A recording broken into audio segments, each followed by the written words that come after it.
महाशक्ति के उपासना के पर्व नवरात्रा पर हमारी विशेष पेशकश में आपको महाकाली के काल रूप की एक ऐसी कथा से रूबरू कराते हैं जिससे ज़्यादातर श्रद्धालु अनजान हैं। माँ दुर्गा की 10 महाविद्याएं माँ का ही रूप है, जिनमें माँ काली, माँ तारा, माँ त्रिपुर, माँ भुवनेश्वरी, माँ छिन्नमस्तिके, माँ त्रिपुर भैरवी, माँ धूमावती, माँ बगलामुखी, माँ मातंगी और माँ कमला हैं। इन 10 विद्याओं की साधना और उपासना से विशेष फल की प्राप्ति होती है। आज हम बात करते हैं माँ काली के काल रूप की। महाकाली, जिनके काले और डरावने रूप की उत्पत्ति राक्षसों का विनाश करने के लिए हुई थी। ये एकमात्र ऐसी शक्ति है जिनसे स्वयं काल भी कांपता है। उनका क्रोध इतना विकराल रूप ले लेता है कि संपूर्ण संसार की शक्तियां मिलकर भी उनके गुस्से पर काबू नहीं पा सकती। उनके इस क्रोध को कोई रोक सकता है तो उनके पति देव, देवों के देव महादेव को माँ काली के पैरों के नीचे क्यों आना पड़ा, ये रोचक कथा भी इससे जुड़ी हुई है।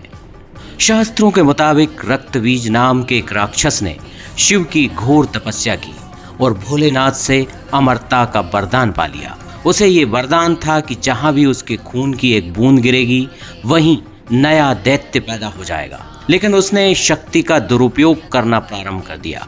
उसने असहाय और निर्दोष लोगों की हत्या करना शुरू कर दिया। उसके बाद उसके आतंक से तीनों लोकों में हाहाकार मच गया।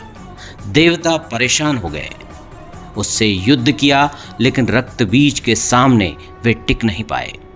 तब सब मिलकर महाकाली की शरण में गए।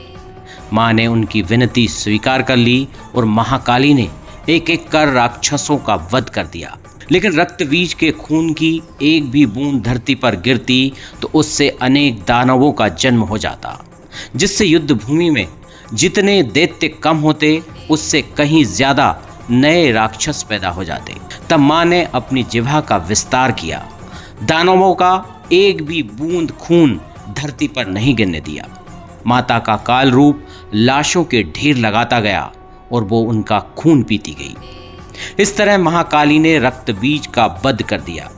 लेकिन तब महाकाली का गुस्सा इतना विकराल रूप ले चुका था कि उसे शांत करना किसी के बूते की बात नहीं रही। तब सभी देवता महादेव की शरण में गए। भोले तो भोले थे, देवताओं के आग्रह पर वे अपनी पत्नी यानी माँ काली का क्रोध शांत करने उनके मार्ग में लेट गए। लेकिन जब माता के चरण भोलेनाथ पर पड़े तो वे एकदम से ठिठक गईं। उन्होंने अपने कदम रोक लिए। इस तरह से उनका क्रोध शांत हो गया। ये कथा बताती है कि मातृशक्ति वैसे तो प्रेम की मूरत है, लेकिन यदि उन्हें क्रोध दिलाया गया तो वे किसी की नहीं सुनती और अच्छों को ठिकाने लगाने से पीछे नहीं हटती हैं।